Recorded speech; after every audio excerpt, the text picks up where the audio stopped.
Nhiệt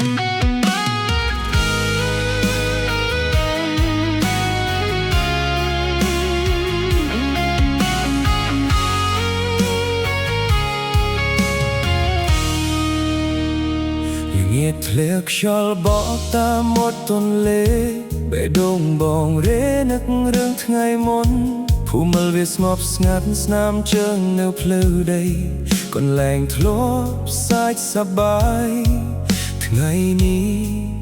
នៅសល់តែអនុស្សាវរីយ៍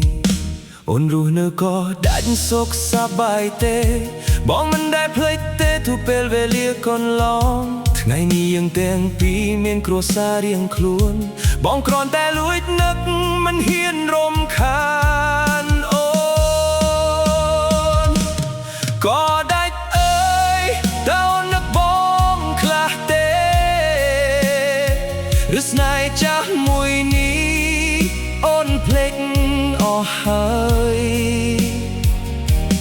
បងមិនចង់ឲ្យអូនត្រឡប់មិនចង់ឲ្យអ្នកណាឈឺចាប់ឡើយគ្រាន់តែសួរខ្យល់បើវាហាដល់អូ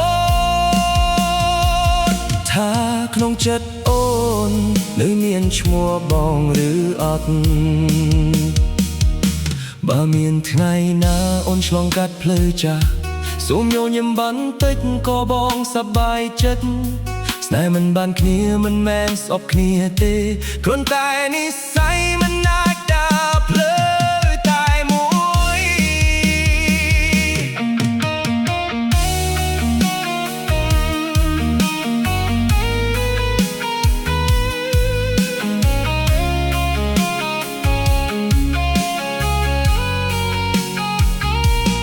ក៏ដាច់អើយបើអូនបានលឺ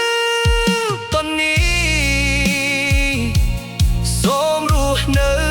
ឲ្យមានសុខមង្គលបងនឹងរក្សាអនុស្សាវរីយ៍ទុកក្នុងចិត្តដោយសំឡេងទឹកទន្លេអូមិនចេះឈប់ទោះមិនអាចហៅអូនថាសង្សារ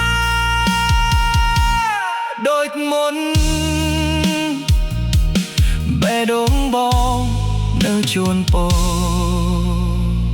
អូនពីចង្ងាយ